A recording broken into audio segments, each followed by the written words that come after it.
to Woodville on our down. Today, many of our members were at Royal Avenue to commemorate two brethren who were brutally murdered by Sinn Féin IRA. They were there to remember the brethren who had given their lives for this country. Sometimes I wonder, people don't seem to realise provisionals carried out a programme of genocide against the Protestant population. I don't make any excuses for saying genocide, because that's what it was. Many of them were killed only because they were Protestants.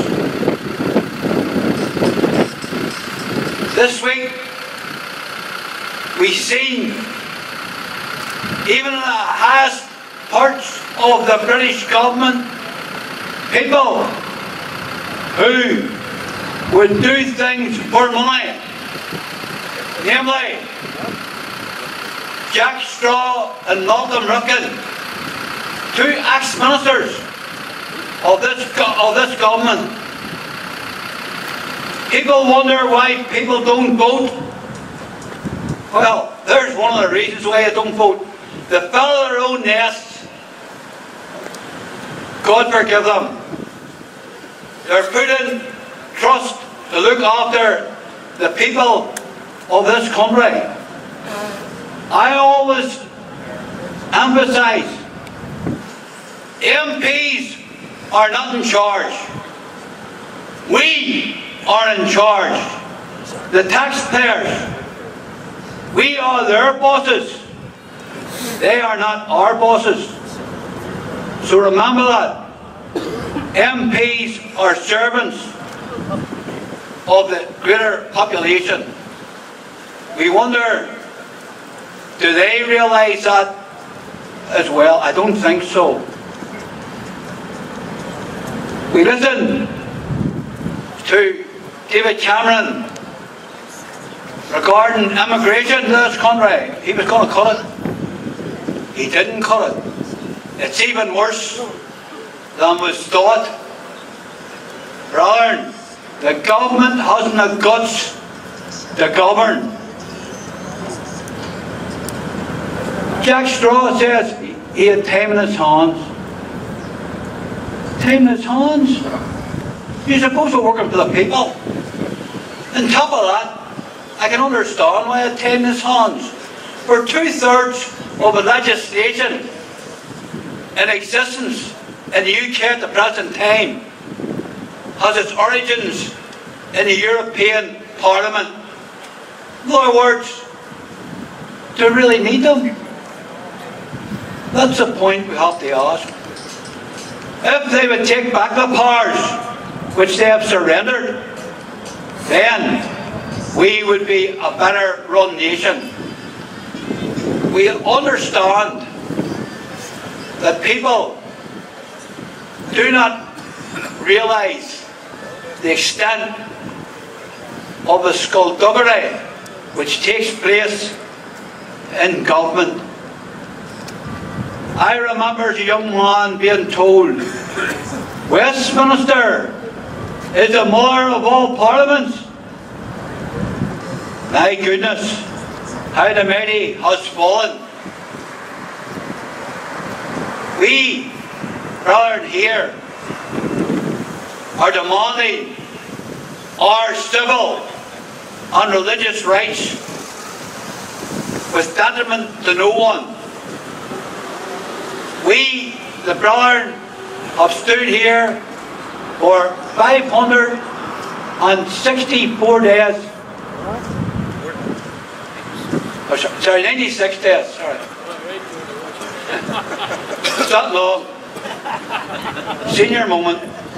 Brethren, Wednesday marks the 600th day, and I would appeal for a good turnout. I have asked that the bannerets of the 9 districts of Belfast be here to show solidarity with the brethren and bonds of our doing. Next Saturday, we will have with us the Grand Lodge, the members of the Grand Lodge, and we would like to thank brethren that you would put out in force to show them the feeling of the people of Woodvale and our doing. I close with this. I watched with interest about the jihadists. Everybody putting up their hands, oh, this is desperate. But they let it happen. And one of the dangers is, brother, they're talking about dividing England up into different parts for self-government, same as Northern Ireland, Scotland and Wales. That is dangerous, brother. Very dangerous. Because certain parts of England will come under Sharia law because they're there, particularly in the Midlands, and there will be demands for Sharia law. We believe that this country was founded on the Bible. The 10 Commandments, brother, they have never been improved on. One has to ask, do them, brother, know what bearing false witness means? Because the governments and the newspapers and everybody else seem to forget that they one day will be judged by the judge of all judges. Remember, brethren, I believe that we will win in the end because we've stood firm, we haven't used guns, we haven't used bombs. The latest noise that we have is a ballot box, and that's the papers dropping into it. That's the loudest noise we should hear. That is the noise of democracy. I was listening to a programme there the other night, and there was this band was on from America, and they were playing Lily Bolero. And I said to myself, do they know what it means, what it is? Lily Bolero is the tune of democracy. It drummed arbitrary power out of England in 1688. Unfortunately, brother, Parliament has lost its way. We believe that we will sustain civil and religious liberty in this country. One of the things that amused me is a film made by John Ford. It was called The Long Grey Line. And of course, John Ford, as he was, always seemed to be Irish. He seemed to think, and he had all the Irish tunes being played. And as we were marching by the Long Grey Line, this tune came up. The girl I left behind me. That's what the Americans think it is. But in reality, the girl that left behind me is the boiling water. So, John Ford, though he was an Irish Roman Catholic, there he was playing the boiling water and he didn't know it. Brother, I would ask you to sustain this peaceful protest and let the world see that we are here to stay until the bonds and the lodges get up the road home. Thank you very much, brother. And I ask you for a...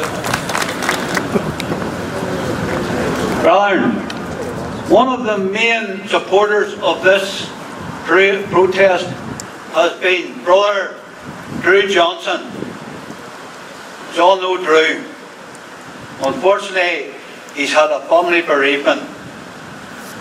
And I have to say, brother, he's not here today. I can understand that. But I'll tell you one thing. You can rest assured Drew will be here on Wednesday night and be here on Saturday.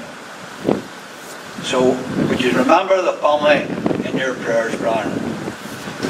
National anthem.